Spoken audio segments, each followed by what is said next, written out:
महाराष्ट्र के नागपुर से 3-4 स्वयं सेवकों के छोटे से समूह से शुरू हुआ आरएसएस का संगठन आज करीब 50 लाख स्वयं सेवकों तक पहुंच गया है। भारत में इसकी 83,000 से अधिक शाखाएं संचालित हैं। वहीं विश्व के 156 देशों तक संघ की गतिविधियां पहुंच चुकी हैं। 1925 से शुरू हुई इस यात्रा ने अपने 100 साल पूरे कर लिए हैं और अपना शताब्दी वर्ष मना रहा है। इसके तहत 2 अक्टूबर 2025 दशहरे से 20 अक्टूबर 2026 तक देश भर में 7 बड़े कार्यक्रम आयोजित होंगे। कार्यक्रमों का उद्देश्य संघ की 100 साल की यात्रा, वर्तमान चुनौतियों और समाधानों को समाज के सामने रखना है। इस दौरान संघ प्रमुख मोहन भागवत विदेश भी जाएंगे। अमेरिका और यूरोप जैसे देशों में कार्यक्रम आयोजित होंगे। वहीं प्रधानमंत्री नरेंद्र मोदी 1 अक्टूबर को नई दिल्ली में आरएसएस के शताब्दी समारोह में मुख्य अतिथि होंगे।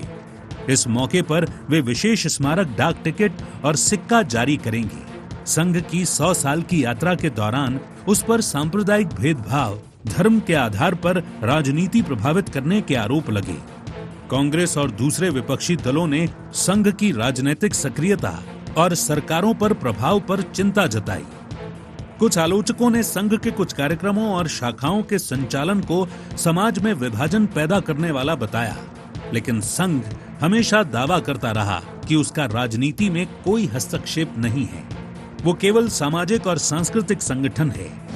आरएसएस के 100 साल, देश भर में 7 बड़े कार्यक्रम, विजयादशमी उत्सव, मंडल और बस्ती स्तर पर गणवेश वाले स्वयं सेवक और परिवार, गृह संपर्क अभियान, घर घर जाकर 15 मिनट संघ की जानकारी 3 सप्ताह तक, जन गोष्ठियां, मजदूर यूनियन, ऑटो चालकों और प्रबुद्ध वर्ग के बीच संवाद, हिंदू सम्मेलन, नगर और खंड स्तर पर सामाजिक वर्गों को जोड़ने वाले सम्मेलन, सद्भाव बैठकें, प्रमुख सामाजिक कार्यकर्ता, संस्थाओं और संतों की सहभागिता, युवा सम्मेलन, 15 से 40 वर्ष के युवाओं के लिए खेल कूद और संवाद, शाखा विस्तार, सुबह और शाम शाखाओं का देश भर में विस्तार, 1 सप्ताह। राष्ट्रीय स्वयंसेवक संघ राष्ट्रवादी संगठन है और जिस तरह से राष्ट्रवाद के लिए 100 साल समर्पित रहे, देश में जहां भी आपदा विपदा जब भी आई तो सदैव राष्ट्रीय स्वयंसेवक संघ के कार्यकर्ता सामने आए। अब मोहन भागवत जी राष्ट्रीय स्वयंसेवक संघ की विचारधारा को विदेशों तक भी पहुंचाएंगे और साथ ही देश भर में 100 वर्ष के आयोजन भव्य तरीके से हो रहे हैं। ये दुनिया का सबसे बड़ा राष्ट्रवादी और सांस्कृतिक संगठन है। वहीं आरएसएस के 100 साल के कार्यकाल पर कांग्रेस सवाल खड़े कर रही है। कांग्रेस का कहना है कि संघ अपने 100 साल की एक उपलब्धि बता दे जो उन्होंने देश हित में की हो। ये लोग पर्दे के पीछे बैठकर सरकार चला रहे हैं।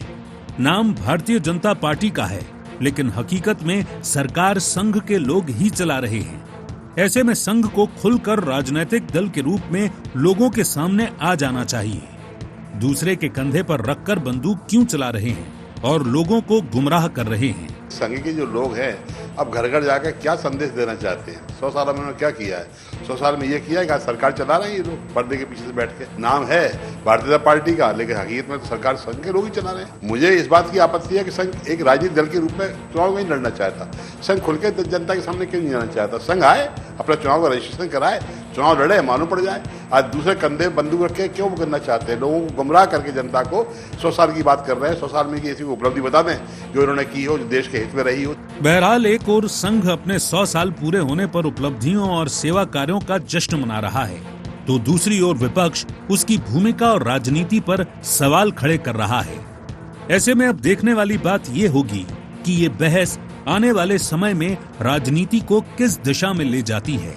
Bureau report, IND 24।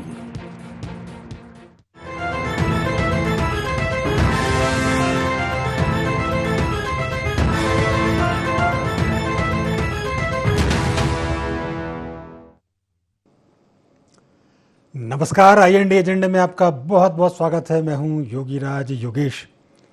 एजेंडे में आज चर्चा करेंगे संघ के शतक की।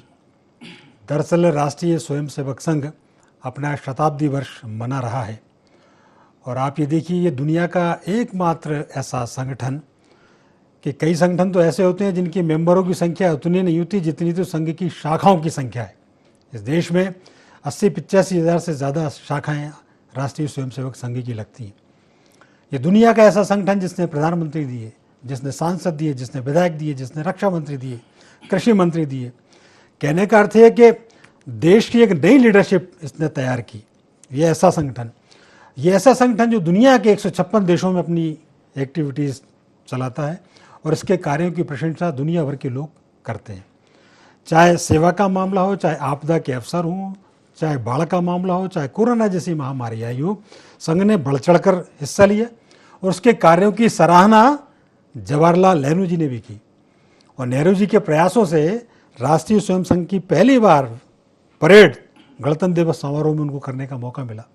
फिर लाल बहादुर शास्त्री जी ने उनकी प्रशंसा की। कांग्रेस के जितने प्राइम मिनिस्टर आए, कुछ संघ पर प्रतिबंध भी लगाए गए किसी सरकार के कार्यकाल में, लेकिन वो प्रतिबंध बिना शर्त हटा दिए गए। नहीं हटाए गए तो जो आयोग बना जांच के लिए, उस आयोग ने उसको हटा दिया। तो कहने का अर्थ यह कि एक राष्ट्रभक्त संगठन जो देश के लिए सेवा के प्रति समर्पित है, वो आज अपने 100 साल पूरे कर रहा है। ये भी अपने आप में एक बड़ी बात है कि कोई संगठन 100 साल तक कायम रहे और उसकी उत्तरोत्तर बढ़ोतरी होती रहे, उसके स्वयंसेवकों की संख्या में लगातार बढ़ोतरी होती रहे। और ऐसे संगठन, इसमें ये वॉलेंट्री है, स्वयंसेवक जिसको बोलते हैं, इसमें आपको कोई लालच दे के नहीं ला रहा, कोई आपको पकड़ के नहीं ला रहा, कोई आपको फोर्स करके नहीं ला रहा। लोग अपनी इच्छा से आते हैं और जाते हैं। न कोई एंट्री है, न कोई इस्तीफा है, न कोई नाराज़गी है। खैर, बहरहाल आज इसी राष्ट्रीय स्वयंसेवक संघ के शताब्दी वर्ष को लेकर चर्चा करेंगे, क्योंकि शताब्दी वर्ष के दौरान बहुत सारे कार्यक्रम आयोजित किए जाएंगे। तो चर्चा शुरू करने से पहले आइए डाल लेते हैं आज के एजेंडा पॉइंट्स पर एक नज़र। आरएसएस शताब्दी कार्यक्रम के क्या है मायने? संघ के 7 बड़े कार्यक्रमों का जनता पर कितना होगा असर?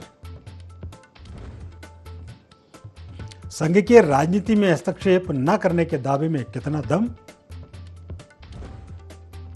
और कांग्रेस क्यों उठा रही संघ के शताब्दी समारोह पर सवाल? तो ये थे एजेंडा पॉइंट्स। और डिबेट ओपन करूं उसके पहले सभी मेहमानों से आपका परिचय करा दूं। मेरे साथ बीजेपी के प्रवक्ता ब्रजगोपाल जी लोहिया जी जुड़े हुए हैं। ब्रजगोपाल जी, प्रोग्राम में आपका बहुत बहुत स्वागत है। कांग्रेस के प्रवक्ता अमित तावरे जी हमारे साथ स्टूडियो में मौजूद हैं। अमित जी, आपका भी प्रोग्राम बहुत बहुत स्वागत है। और वरिष्ठ पत्रकार प्रकाश सक्सेना जी हमारे साथ हैं। प्रकाश जी, कार्यक्रम में आपका भी बहुत बहुत स्वागत है। शुरुआत ब्रजगोपाल जी आपसे ही कर रहे हैं। थोड़े से संघ के बारे में बता दीजिए जरा। देखिए योगीराज जी, मैं तो आपको भी धन्यवाद दूंगा कि आपने इस पर एक चर्चा रखी और उस चर्चा का हिस्सा बनने का अवसर मुझे दिया। आपका भी बहुत धन्यवाद जी, थैंक यू। देखिए, राष्ट्रीय स्वयंसेवक संघ जब 27 सितंबर 1925 को जब उसका गठन हुआ, तो एकमात्र विचार लेकर आए थे कि गौरवशाली वैभवशाली भारत की स्थापना, भारत विश्व गुरु बने, व्यक्तियों में संस्कार हो और समाज में विचार हो, अस्पृश्यता जो उस समय बहुत हावी थी वो दूर भागे और समरस समाज की स्थापना हो।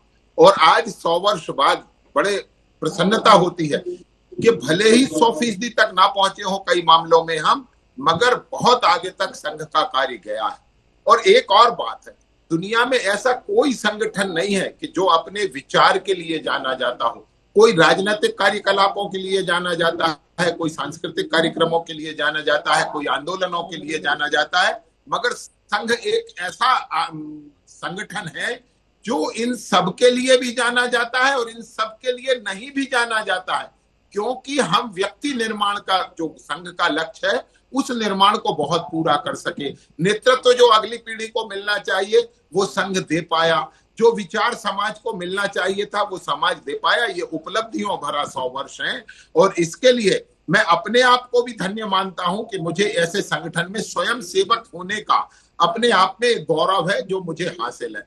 कुछ बातें जरूर है जो अभी जेपी धनोपिया साहब कह रहे थे। देखिए, संघ का सम्मान सभी ने, जिन्होंने इस देश को जाना, इस देश की संस्कृति को जाना, उन्होंने सबने सम्मान किया संघ का। महात्मा गांधी जब संघ के कार्यक्रम में गए तो उन्होंने कहा अनुशासन और अस्पृश्यता जो दोनों संघ की सबसे महत्वपूर्ण चीजें हैं, मैंने इसका दूसरा उदाहरण कहीं कभी नहीं देखा। डॉक्टर भीमराव अंबेडकर जी ने भी यही कहा कि ऐसा समरस वातावरण कहीं नहीं था। सरदार पटेल ने तो बार बार कहा, एक बार नहीं कहा, बार बार कहा 1947 में, 48 में, 49 में कि आइए संघ से जुड़िए, संघ एक राष्ट्रभक्त संगठन है। उसके बाद देखिए आप संघ की क्या गौरव वैभव होगा कि राष्ट्रीय स्वयंसेवक संघ के बारे में 1949 के 10 अक्टूबर को कांग्रेस वर्किंग कमेटी ने यह प्रस्ताव पास किया कि राष्ट्रीय स्वयंसेवक संघ एक राष्ट्रभक्त संगठन है और कांग्रेस के कार्यकर्ताओं को उसका सदस्य बनना चाहिए और संघ के स्वयंसेवक भी कांग्रेस के सदस्य बने, ये आग्रह था कांग्रेस पार्टी का। दुर्भाग्य ये हुआ कि एक समय आते आते जो इस देश को जानते थे, जो इस देश की संस्कृति को जानते थे, वो नेतृत्व का अभाव कांग्रेस पार्टी में गया, इसलिए आज इस तरह की बातें हो रही हैं। परंतु मैं बड़े गर्व के साथ इस बात को मानता हूं कि एक ऐसा संगठन जिसने जितने संगठन बनाए वो दुनिया में अद्भुत हैं, दुनिया के सबसे बड़े संगठन हैं। आज अखिल भारतीय विद्यार्थी परिषद के बराबर का पूरे विश्व में कोई विद्यार्थियों का संगठन नहीं है। भारतीय मजदूर संघ के बराबर का कोई मजदूरों का संगठन पूरे अखिल विश्व में नहीं है। जो शिशु मंदिर है, सरस्वती शिशु मंदिर, 30,000 स्कूल चलाने वाली कोई संस्था आज पूरे विश्व में नहीं है जो सरस्वती शिशु मंदिर है। और भारतीय जनता पार्टी एक ऐसा राजनीतिक दल जो संघ के विचार से आता है, वो विश्व का सबसे बड़ा संगठन बना। और केवल संगठन नहीं बना, ये वो संघ है जिसके संस्कारों ने इस देश को 2 प्रधानमंत्री भी दिए और इस देश को उस गौरवशाली स्थान पर पहुंचाने का काम हुआ जिस देश का वो भारत हकदार है। एक बात और कहता हूं, आज देश में केवल पदों से बात मत करिएगा, आज इस पर बात करिएगा कि भारत को भी क्या क्या दिया। केवल पदाधिकारी नहीं बनाए, संस्कारित करोड़ों कार्यकर्ताओं का निर्माण भी संघ ने किया है। तो ये संघ की उपलब्धियों की एक ऐसी गाथा है जिसे बहुत कम समय में तो हम नहीं कर सकते हैं योगी जी, मगर कोशिश करते हैं कि थोड़े समय में कुछ तो कह पाए। ठीक है, कुछ उपलब्धियां बताएंगे क्या अमित जी आप भी? हाँ देखिए, आज तो एक बड़ा दुर्भाग्य का विषय है कि मैं तो चूँकि संघ का विरोधी हूँ, लेकिन आज इसलिए चर्चा पे बैठना पड़ रहा है। और आज बहुत बड़ी बड़ी बातें हो रही कि सरदार पटेल जी ने ये कहा, बाबा साहब ने ये कहा। तो बाबा साहब ने अपनी किताब में लिखा था, उनकी किताब थी पाकिस्तान और द पार्टीशन ऑफ इंडिया, 1945 में उन्होंने लिखी थी, जिसमें उन्होंने कहा था कि मुस्लिम लीग और आरएसएस दोनों का तरीका से एक समान है। तो ये स्पष्टीकरण था और वो बाबा साहब हमेशा कहते थे, क्योंकि संविधान निर्माता रहे हैं वो, उन्होंने कहा था कि जो भी संविधान का सम्मान ना करे, क्योंकि आपको ये याद होगा कि आरएसएस ने लगभग 52 सालों तक तिरंगा झंडा नहीं लहराया, कोर्ट की फटकार के बाद लहराया। तो मैं बड़े भाई से ये भी पूछना चाहूँगा कि यदि इतना बड़ा संगठन है तो हर संगठन का एक रजिस्ट्रेशन का नंबर होता है, मुझे बता दीजिए कि संघ का रजिस्ट्रेशन का नंबर क्या है। और यदि आप पूरे भारत की बात करते हो तो ये कांग्रेस और ये सब चीज़ छोड़कर एक दलित होने के नाते आपसे पूछना चाह रहा हूँ कि एक जो 100 साल आप मना रहे हो, 100 साल में कोई एक दलित संघ प्रमुख का नाम आप बता दीजिए। ये 2 चीज़ें आप बता दीजिए, मैं मान जाऊँगा कि संघ बहुत महान संगठन है। ठीक है, ये दोनों सवाल मैं ब्रजगोपाल जी तक, ब्रजगोपाल जी सुन रहे हैं आप? ये आप जवाब, ये आप जवाब देना, लेकिन एक बार में प्रकाश जी को भी इनकर। सरदार पटेल जी की भी बात हुई तो मैं बताऊं कि जब प्रतिबंध लगा था संघ पे, तब कौन थे गृह मंत्री देश के। तो इस तरीके के हमारे महापुरुषों के बारे में ऐसा बोलना मुझे लगता है ये ठीक नहीं है। ठीक, एक बार मैं प्रकाश जी को इनकर लेता हूं और फिर अपन सारे सवालों का जवाब ब्रजगोपाल जी से लेंगे। जी प्रकाश जी, स्वयंसेवक संघ को लेकर तो कार्य तो बड़े जोरदार हुए हैं, अभी ब्रजगोपाल जी ने तो बहुत सारे कार्य गिना दिए। नहीं तो उस पर संसाधन है ना जी। पहले तो मैं शुभकामनाएं दे रहा हूँ, 100 साल हो गए हैं संघ के, उसके लिए सभी उसके सदस्यों को हार्दिक शुभकामनाएं उसके लिए।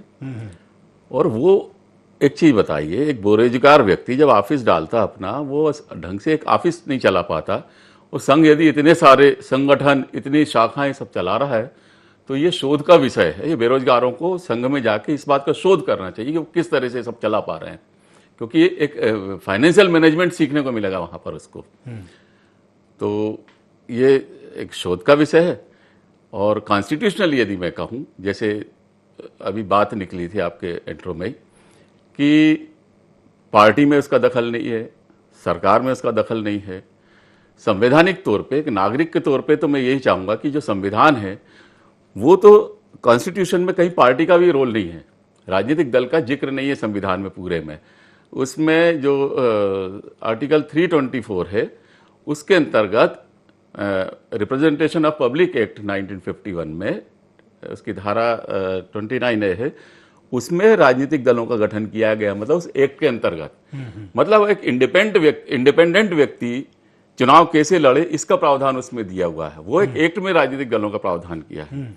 आज जिस तरह से संसाधन झोंके जाते हैं, क्या एक व्यक्ति कोई चुनाव नहीं, मैं वो संघ चुनाव नहीं लड़ता ना, नहीं, वो ये कह रहा है वो, और वो अपने प्रचारक भेजता है, अपने प्रचारकों को संगठन में भेजता है। अभी आप आज ही खबरें पढ़ लेंगे, बिहार के लिए लोग यहाँ से रवाना किए जा रहे हैं, तो उसकी भूमिका तो एक होती है। तो मैं विरोध, आप ये ना समझें कि मैं संघ के विरोध की बात कर रहा हूं, मैं ये कह रहा हूं कॉन्स्टिट्यूशनली क्या ये उचित है।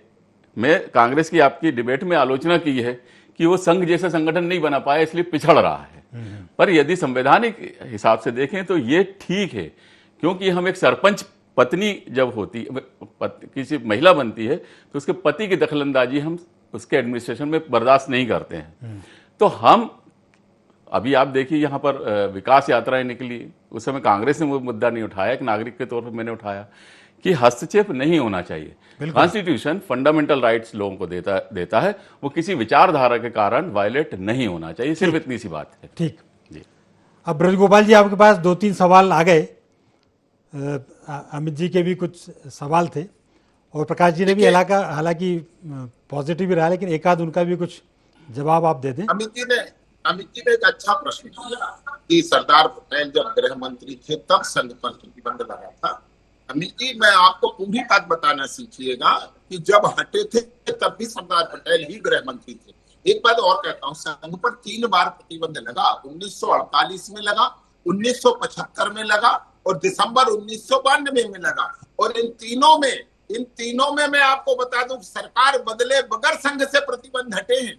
और जो न्यायिक आयोग का गठन 93 में हुआ और अप्रैल में हटे, मगर 75 में और 48 में, इन दोनों में तो किसी जांच की भी आवश्यकता नहीं पड़ी और ये प्रतिबंध हटा लिए गए। मैं एक बात और कहता हूँ अमित जी, आप भले ही नफरत करें उसके, हम उसको नहीं है, क्योंकि हमारा देश, हमारा संविधान हर व्यक्ति की राय को स्वीकार करता है मगर नफरत को स्वीकार नहीं करता। मैं एक बात जरूर आपसे कहना चाहता हूँ कि जवाहरलाल नेहरू ने फिर क्यों अनुमति दी थी कि संघ के स्वयं सेवक इस देश के जो सबसे बड़ा आयोजन और विशिष्ट आयोजन होता है गणतंत्र दिवस की परेड को, उसमें संघ क्यों था?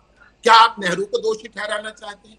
1965 के युद्ध के बाद जब लाल बहादुर शास्त्री जी ने गुरुजी गोलवलकर जी को पत्र लिखा और उन्हें मिलने के लिए बुलाया और कहा कि संघ के स्वयं सेवक दिल्ली की ट्रैफिक की व्यवस्था को संभाले तो मुझे बड़ा अच्छा लगेगा।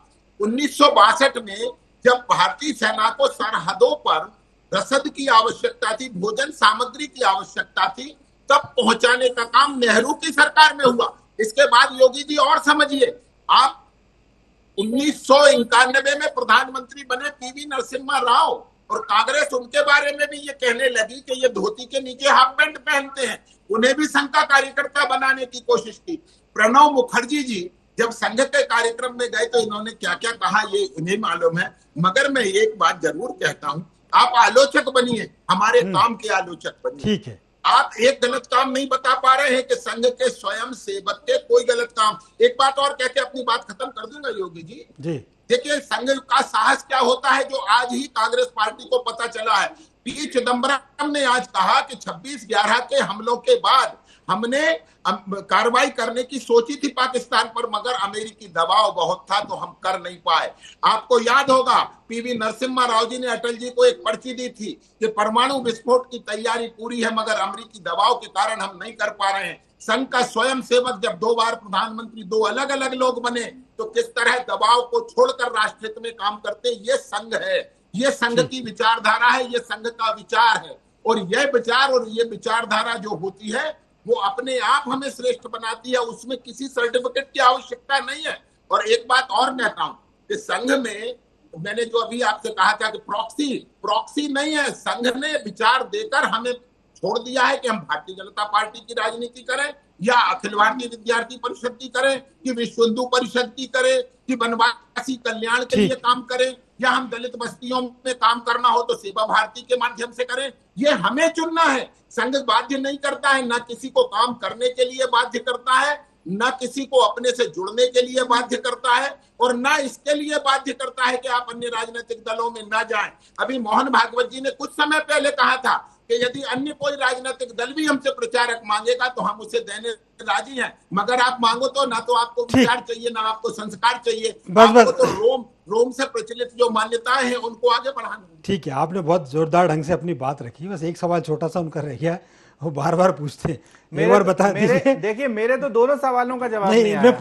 जो मेरे तो दोनों सवालों का जवाब नहीं आया, ना रजिस्ट्रेशन नंबर बता पाए, झंडा और बता दीजिए साहब, झंडा क्यों नहीं फहराते हैं? दोनों चीजें नहीं बता पाए। फंडिंग लेना है उनको रजिस्ट्रेशन अनिवार्य है। मैं फिर से कहता हूँ संघ नहीं लेता। और एक बात फिर से कह दूं अमित जी, एक बात और करेक्ट कर दूं, संघ 50 से ज्यादा देशों में अपनी शाखाएं चलाता है, मगर राजनीति संघ कहीं नहीं करता है। संघ का स्वयं सेवक क्या करना चाहता है ये स्वयं सेवक को तय करना है। संघ आरोपित अनुशासन नहीं रखता है, अनुशासन सिखाता है, आरोपित नहीं करता है। और मैं फिर से कहता हूँ आपका भी स्वागत है, आप भी पधारिए। ठीक, अब कोई क्वेश्चन, कोई कंफ्यूजन? यदि संघ राजनीति नहीं करता है और भारतीय जनता पार्टी का सपोर्ट नहीं करता है तो आपके वर्तमान भाजपा के अध्यक्ष जेपी नड्डा जी ये क्यों कहते हैं कि अब भारतीय जनता पार्टी को आरएसएस की जरूरत नहीं है, हम तो बहुत काबिल हो गए? दूसरी बात, आपने सरदार पटेल के बारे में बिल्कुल गलत बोला।